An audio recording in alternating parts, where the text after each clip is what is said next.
gave her everything. $700,000. My retirement, my dream. She looked at me with those eyes and said she'd build it with me. The bar, our future, our life together in Pattaya.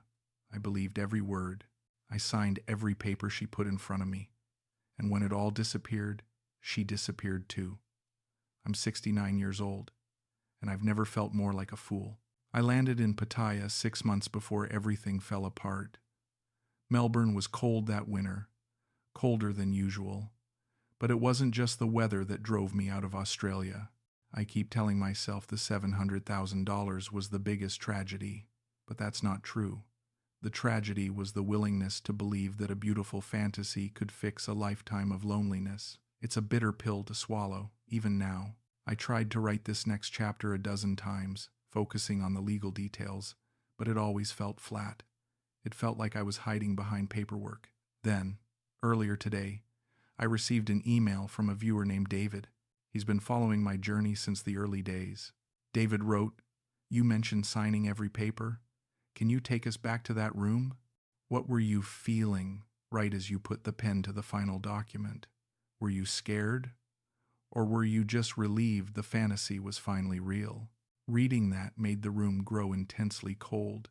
Like that Melbourne winter followed me across the world, I felt a profound, stomach-dropping self-contempt. I vividly remembered the cheap, plastic pen in my hand and the way the light glinted off her wedding band, a ring I had just paid for. It wasn't relief I felt. It was a desperate, almost physical addiction to the idea that I was loved. That vulnerability, that intentional blindness, is what crushes me now. Before I lead you into that cheap lawyer's office in Pattaya, I have to ask, if you appreciate this kind of raw confession, please hit that like button and subscribe. Let me know where you're watching from in the comments. Knowing I'm speaking to real people is the only thing that makes me feel accountable. Thank you to everyone who has given me the strength to look at the documents I signed and admit what I lost. You give this fool purpose. David, let me show you what it looks like when you sign away your life. Let me take you back to where it all started. It was the silence. My second marriage had ended a year earlier, and the divorce had been brutal, not because of money or assets. We split everything cleanly. It was brutal because of what it confirmed, that I was alone, that I'd always been alone. Even when I was married, the house felt empty after she left. Every room echoed. My daughter Jess stopped calling around the same time. She blamed me for the divorce. Maybe she was right. I had money in the bank and nothing to spend it on except memories I didn't want. So I bought a one-way ticket to Thailand. I told myself I was looking for warmth, for peace, maybe a few quiet beers by the beach. I wasn't looking for love. I wasn't that stupid, or so I thought. The flight to Bangkok felt like an escape, like I was shedding an old skin. I remember sitting in that cramped economy seat, looking out at the clouds, thinking maybe this was my chance to start over. I was 69 years old. Most men my age were settling into retirement, playing golf, watching grandkids grow up. But I didn't have grandkids. I didn't have much of anything anymore.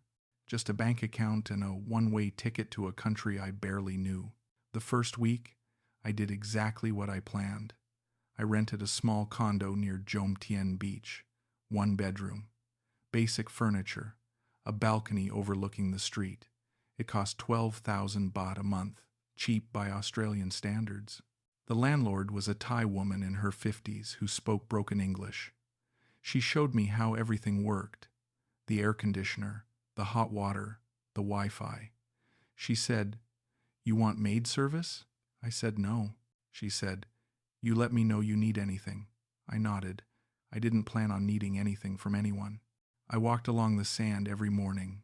The beach was beautiful, in a rough kind of way. Not pristine like the postcards, but real. I'd watch the old Thai women selling fruit, the Russian tourists with their sunburns, the stray dogs sleeping in the shade. I ate street food from vendors who'd point at mysterious dishes, and I'd nod and hope for the best. Pad Thai, som tam, grilled chicken on sticks, everything cost 40 or 50 baht. I read books I'd been meaning to read for years. Sat in cheap cafes drinking iced coffee. I felt lighter, freer. But loneliness has a way of creeping back in, doesn't it? By the second week, I found myself drinking alone in my room most nights.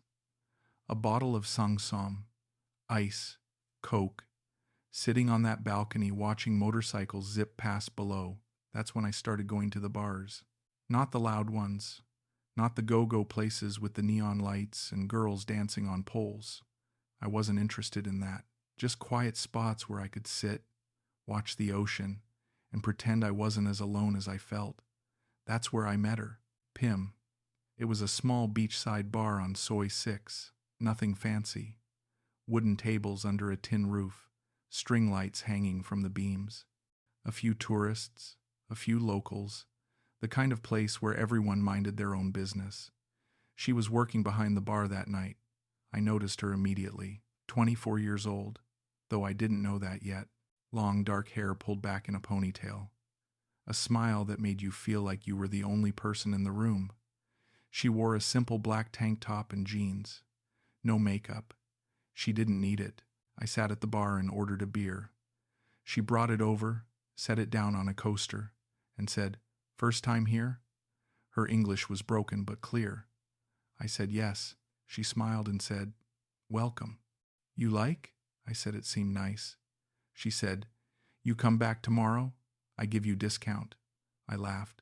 I said maybe. She went back to serving other customers, but every few minutes she'd glance my way, checking if I needed anything. I finished my beer, paid, left a small tip. She said, "Thank you. See you tomorrow." I said, "We'll see," but I knew I'd be back. 3 days later, I returned. I told myself it was just because the beer was cheap and the location was convenient, but that was a lie. I was going to see her. When I walked in, her face lit up. "You come back," she said, genuinely happy. "I remember you. You like Leo beer, right?" I was stunned. I'd only been there once, 3 days earlier, and she remembered what I drank. That hit me harder than it should have. I sat at the same spot. She brought me a Leo, without me asking. She said, "I tell you I remember." I thanked her. She leaned on the bar and said, "What your name?" I told her. "Graham." She repeated it slowly. "Graham. Nice name. I am Pim." We shook hands. Her hand was small and warm in mine. We started talking. Small talk at first. "Where are you from?" "Australia." "How long are you staying?" "Not sure. Maybe a few months." "Do you like Thailand?" "So far, yes." But she asked follow-up questions. Real ones. She wanted to know about Australia. What it was like. If it was very different from here. I told her about Perth. About the mining industry. About working in equipment sales for 40 years. She listened. Really listened. Most people's eyes glaze over when you talk about your work, but not hers. She asked, "You miss it? Working?" I said no. I missed having a purpose, but not the job itself. She nodded like she understood exactly what I meant. That's when I started opening up. I don't know why. Maybe it was the beer. Maybe it was her face. So open and kind. I told her about the divorce, about my daughter who stopped talking to me, about feeling like I'd worked my whole life just to end up alone. She didn't interrupt, didn't offer cheap advice. She just listened. And when I finished, she reached across the bar and put her hand on mine. Her touch was gentle. She said, "You not alone now, Graham. You have friend here." Something cracked inside me. I felt tears sting my eyes. I blinked them away. I said thank you. She squeezed my hand once and went back to work. But I sat there for another hour, just watching her, the way she moved, the way she laughed with customers, the way she kept glancing back at me with that warm smile. I started going back to that bar every night. At first, I kept up the pretense, telling myself it was about the beer, the view, the atmosphere. But I knew the truth. I was going to see Pim. She always greeted me the same way. Big smile. "Graham, you come back." Like she'd been waiting for me. She'd sit with me when the bar was slow. We'd talk for hours about her life, her family, her dreams. She told me she was from a small village in Izan. the poorest region of Thailand, that she'd come to Pattaya 3 years ago to work, to send money home to her mother and younger siblings. She said it with such pride, such determination, no self-pity, just facts. I asked her, "Do you ever get tired of this? Working in a bar?" She looked at me with those big brown eyes and said, "Every day, Graham. Every day I tired. But what choice I have? My family need me." That's when I started to feel it. Not just attraction, something deeper, something that felt a lot like love, or what I'd convinced myself love should feel like. By the third week, we were spending time together outside the bar. She'd finish her shift at midnight, and we'd walk along the beach, the sand cool under our feet, the sound of waves in the darkness. We'd get food from the night market. She'd point at things and teach me the Thai names, Gai Yang, Mu Ping, Kao Niao. I'd repeat them badly, and she'd laugh. Not mean laughter, warm laughter. Like my mistakes were endearing. She'd teach me phrases, Sawas di krop, Kop kun krop, Mai pen rai. I'd practice, and she'd correct my tones. No, you say like this. She'd demonstrate, and I'd try again. One night, we were walking near the pier. The lights from the bars reflected on the water. She reached over and took my hand. Just like that. No warning. I looked at her, surprised. She said, "Is okay?" I couldn't speak for a moment. It had been so long since someone touched me like that. Like I mattered. Like I was worth holding on to. I nodded. I managed to say, "It's okay." She smiled and squeezed my hand. We walked like that for an hour. Not talking, just being. It was one of the best nights of my life. We started seeing each other almost every day. Dinners at small restaurants where we'd be the only foreigners. Day trips to the islands on rickety boats. Late-night conversations in my condo where she'd curl up on my couch and tell me stories about growing up poor, about sharing one room with 4 siblings, about eating rice and fish sauce for dinner because that's all they had. She never asked me for money. Not once. And that made me trust her even more. I'd seen the stories, the warnings about Thai bar girls. But Pim wasn't like that. She was different. She had to be different. I told myself the age gap didn't matter. 45 years between us. So what? We connected. We understood each other. She made me feel young again, alive, like I had something to offer beyond a pension and a bank account.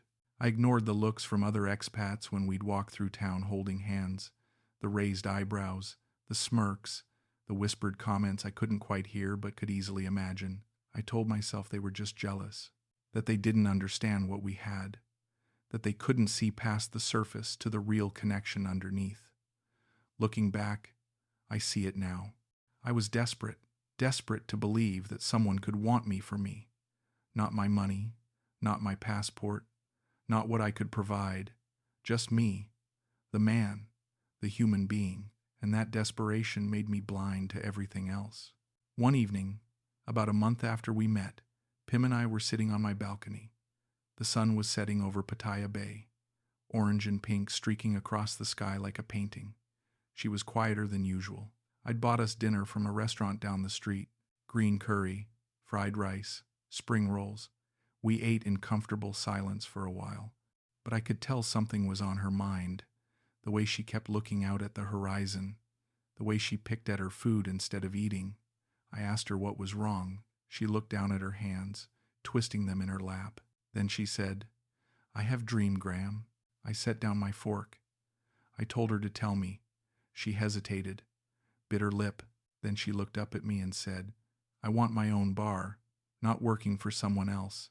My own place, nice place, clean, where people feel welcome, where farang feel comfortable, where I am boss."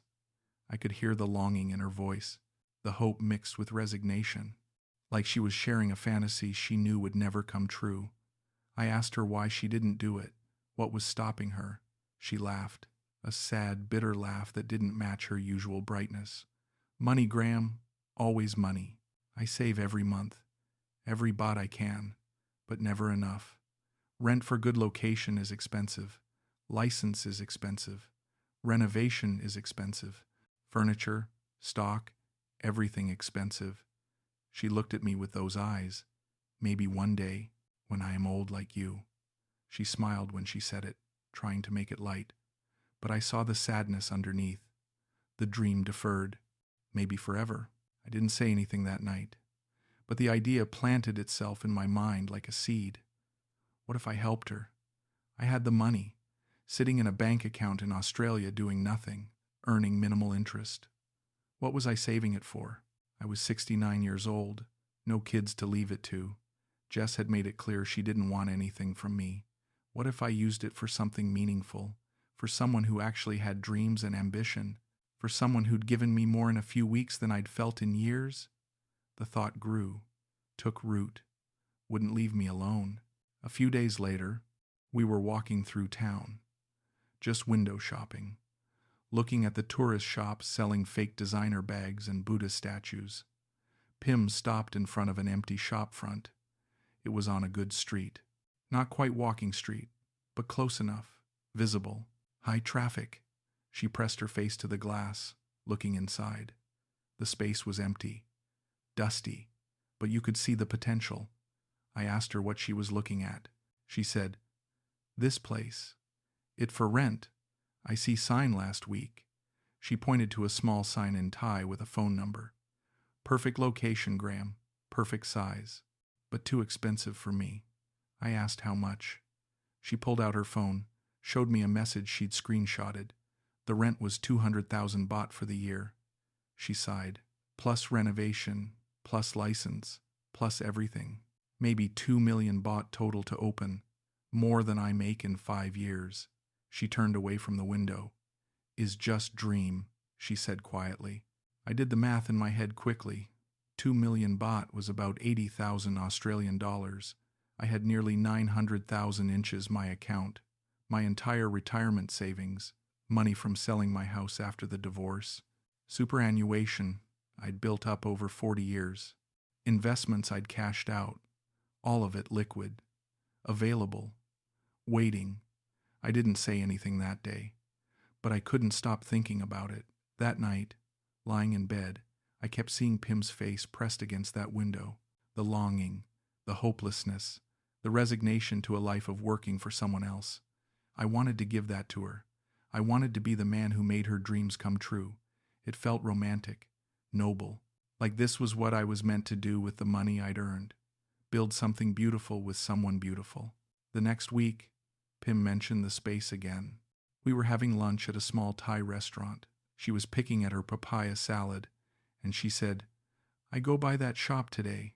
Someone else looking at it. Maybe it gone soon." She said it casually, but I heard the disappointment. I asked her if she'd called the number. She shook her head. "No point, Graham. I don't have money." I reached across the table and took her hand. I said, "What if you did? What if someone helped you?" She looked confused. "Who helped me? I have no one." I squeezed her hand. "You have me." Her eyes widened. "Graham, no, is too much. I cannot ask you." I said she wasn't asking. I was offering. She shook her head vigorously. No, is my dream, not your problem," I said. "What if it's our dream? What if we do this together? Partners, you and me." She stared at me, tears welling up in her eyes. "You serious?" I nodded.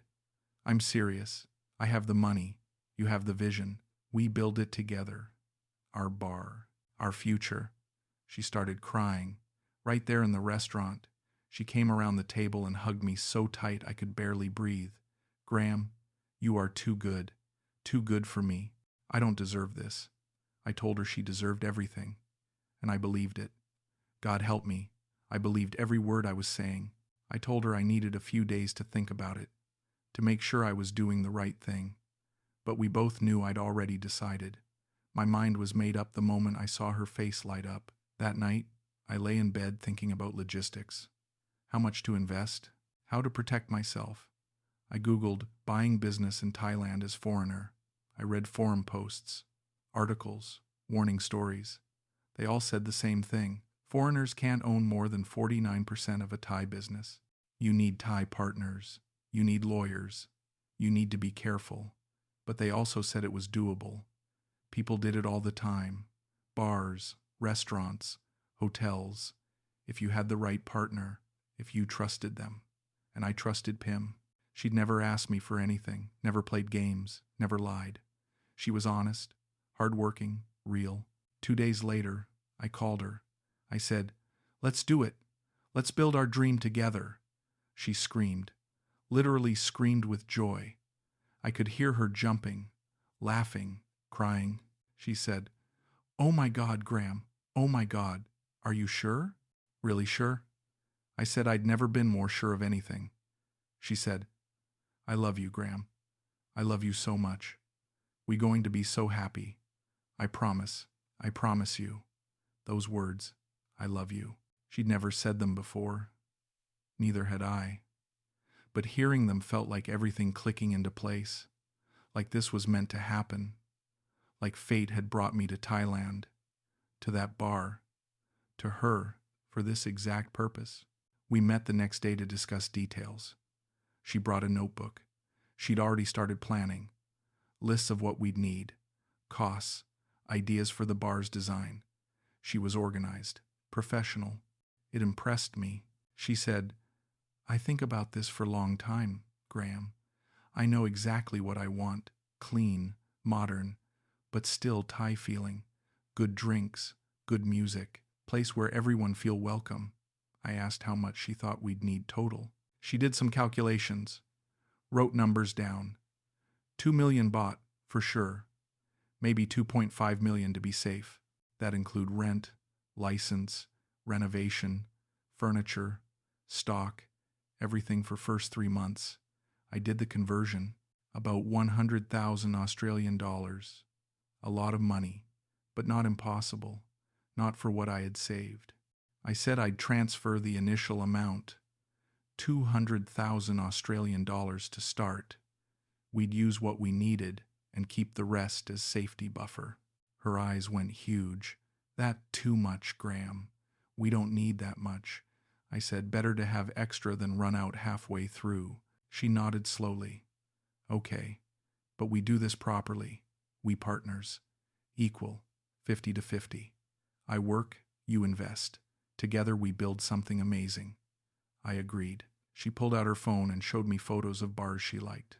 Modern but warm, good lighting, comfortable seating. I could see it.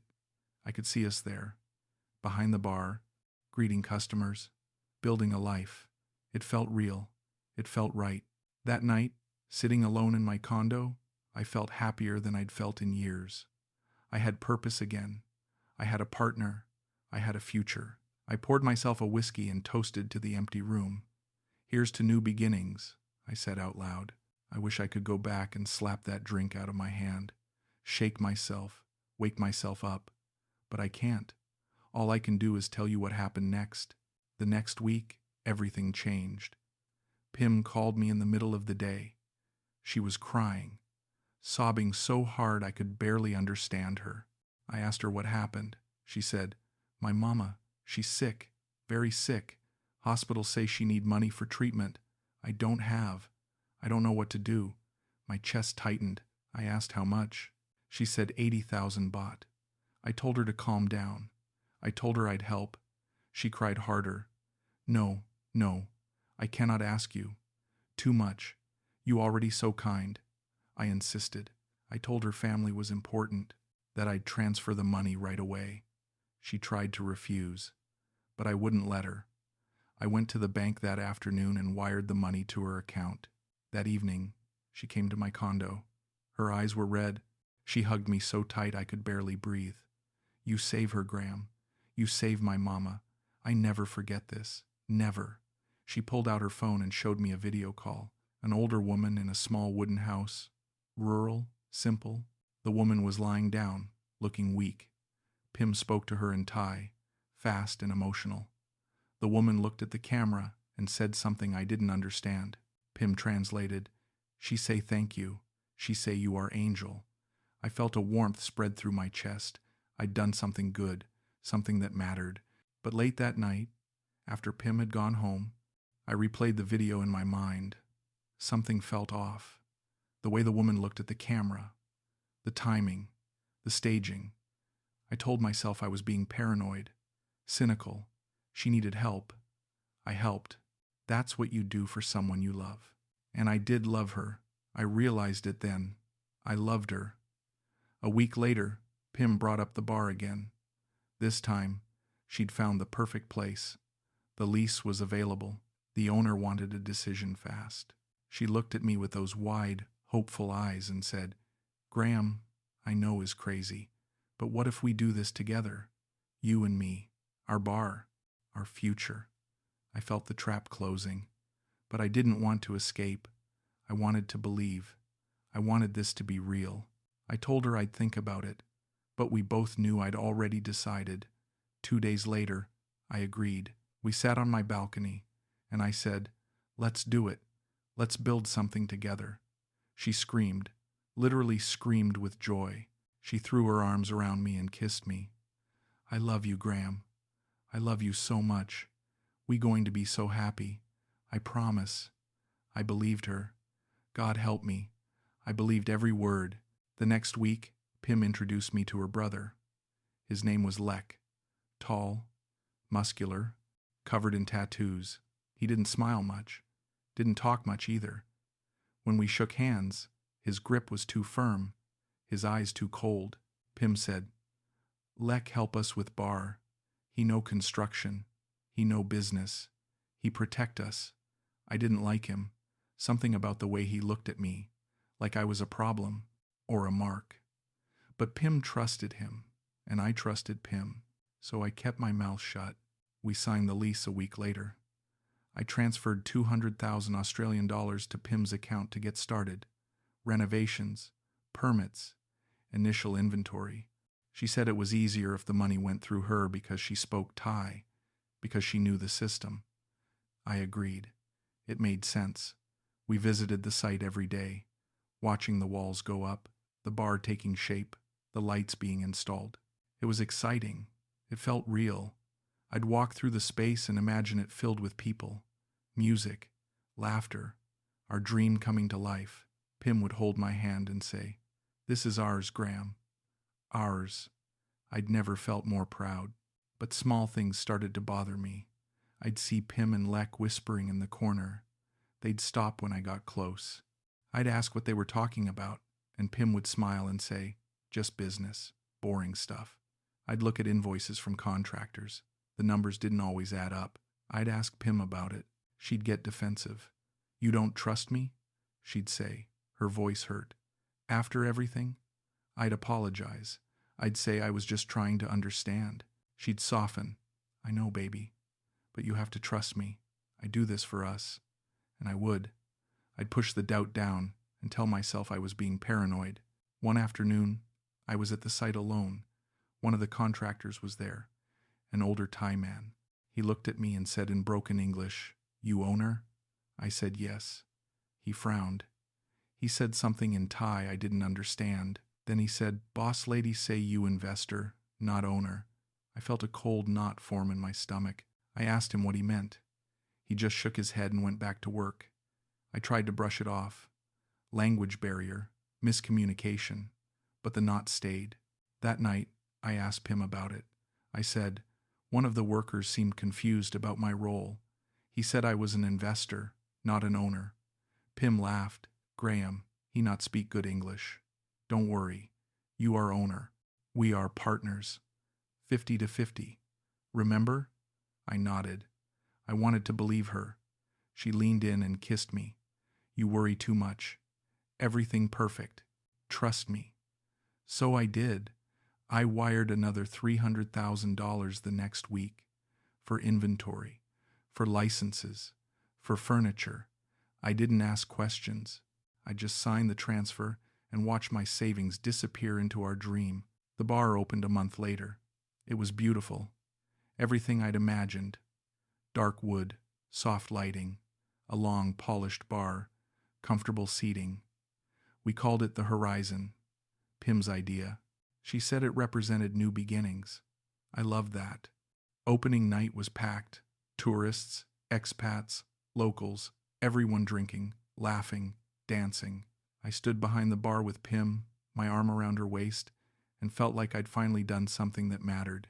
She looked up at me and said, "We did it, baby. We really did it."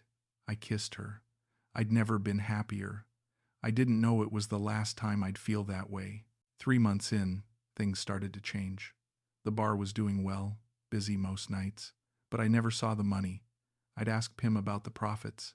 She'd say, "We reinvesting, building up, paying off debts." I'd ask to see the books. She'd say, "Later, baby, I'm busy now." I'd let it go, but the doubt kept growing, and then she started disappearing. Entire nights. She'd say she was visiting family, meeting suppliers, handling problems. I'd wake up at 3 a.m., and she wouldn't be there. I'd call, no answer.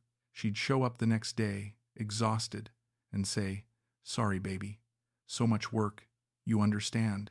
I didn't, but I didn't say that. Lek was around more now, running things, talking to staff, handling money. He barely acknowledged me.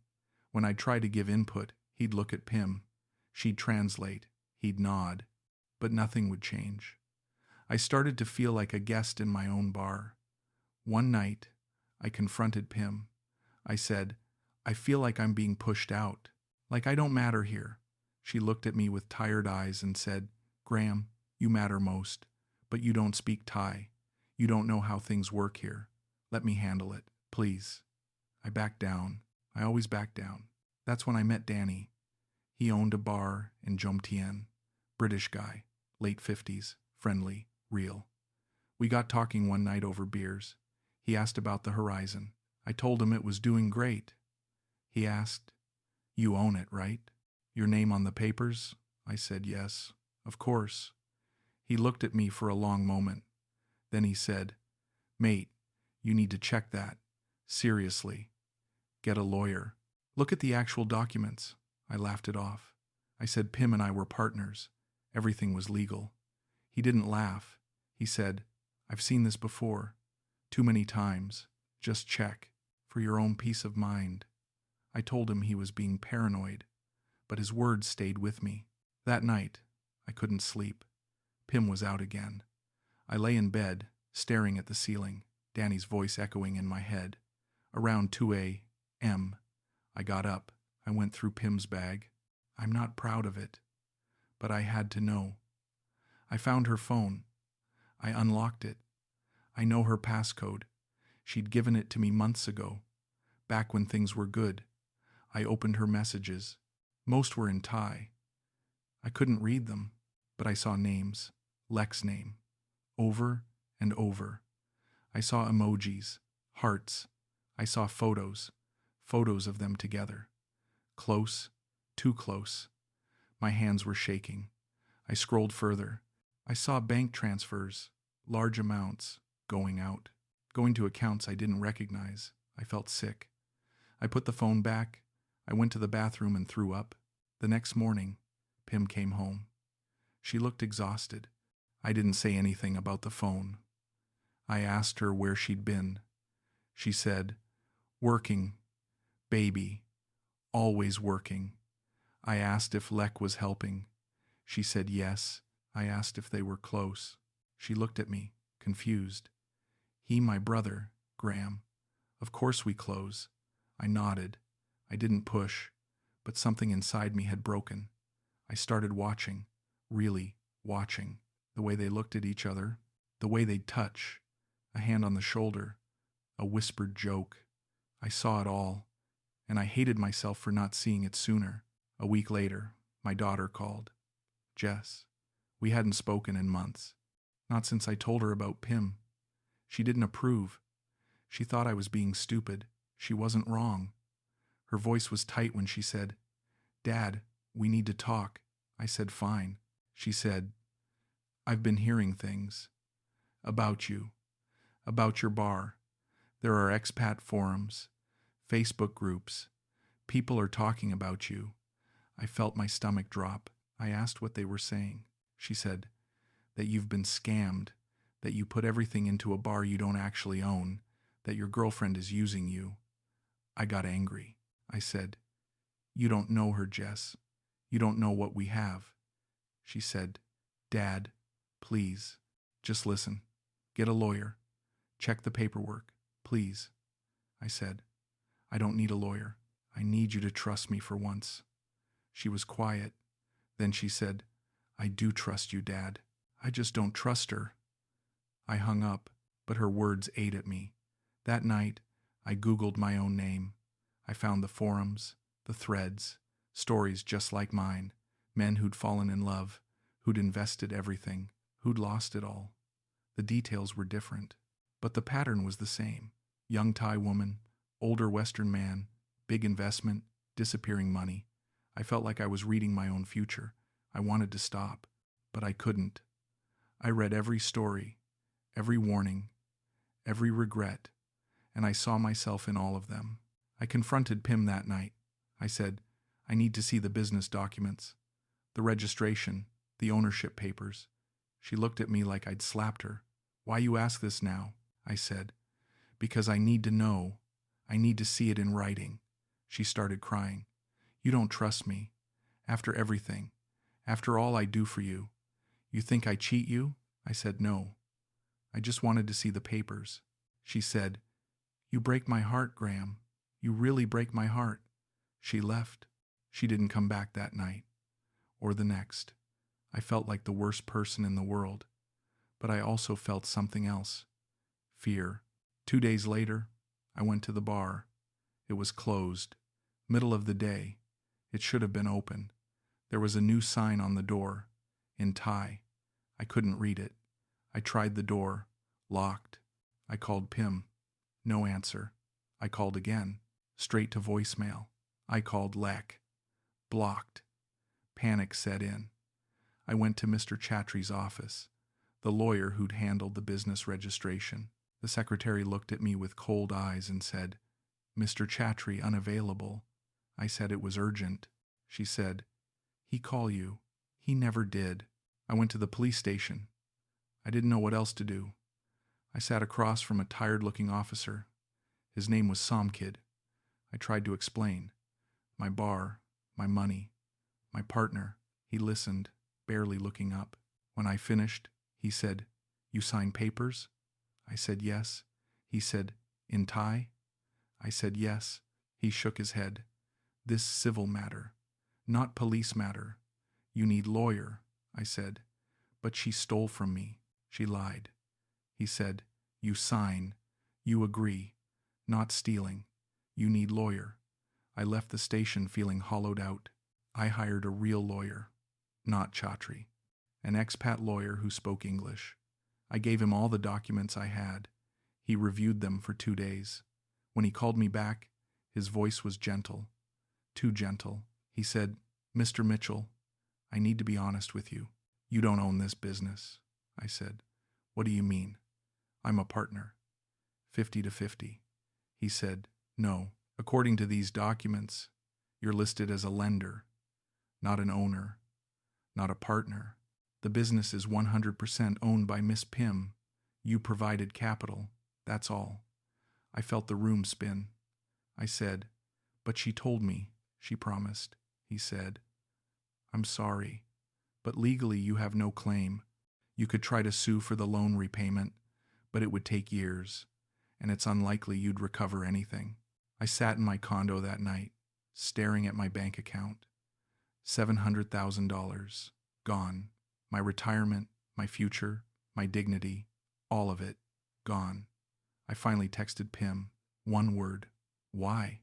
She didn't respond for hours. When she did, her message was short. "You were kind, but this is business." That was it. No apology, no explanation, just cold truth. I wanted to scream. I wanted to cry, but I just sat there, numb. I didn't leave Thailand right away. I couldn't afford to. I'd spent too much. I moved to a cheaper condo in Jomtien. I stopped going out, stopped talking to people. Danny found me one night. He knocked on my door. I let him in. We drank in silence. After a while he said, "I'm sorry, mate. I really am." I said, "You warned me." he said. Doesn't make it hurt less. We drank more. I tried to explain how it happened, how I got here, but the words wouldn't come. I just kept thinking about every warning I ignored, every red flag I explained away, every moment I chose to believe instead of question. I thought about Jess, about my ex-wives, about every person who'd tried to tell me the truth. And I realized something. This wasn't just about Pim. It was about me, about needing to feel wanted, needed, loved, about being so desperate for connection that I ignored reality. Pim didn't create that desperation. She just saw it, and she used it perfectly. Months passed. I found work teaching English part-time. It paid almost nothing, but it was something. I'm 70 now, living off a small pension and side jobs. I saw Pim once, across the street near Walking Street. She was laughing. Lek was with her. They were getting into a new car. Expensive. She didn't see me. Or maybe she did and didn't care. I didn't chase her. I didn't call out. I just watched. And then I walked away. I wrote to Jess last month. I apologized. I told her she was right. About everything. She replied a week later. I'm just glad you're okay, Dad. I'm not okay, but I'm alive. And maybe that's enough. I sit on my balcony most evenings now, watching the sunset over Pattaya Bay. The same view I had when I first arrived. When I was hopeful. When I believed in new beginnings. I don't regret coming to Thailand. I regret forgetting who I was. I regret letting loneliness make me stupid. I regret believing that love could be bought, or that it could save me. But I'm learning, slowly, quietly, one day at a time. I'm learning that some mistakes cost everything, that some lessons come too late, that some dreams aren't meant to come true. I'm learning to live with what I've lost, with who I've become. I'm learning that being alone isn't the worst thing. Being a fool is, and I was the biggest fool of all. But I'm still here, still breathing, still trying to figure out what comes next. That's all I can do now. Just keep going, one day at a time. Even when every day feels the same. Even when the sunset doesn't look as beautiful as it used to. Even when I know I'll never get back what I lost. I keep going, because what else is there?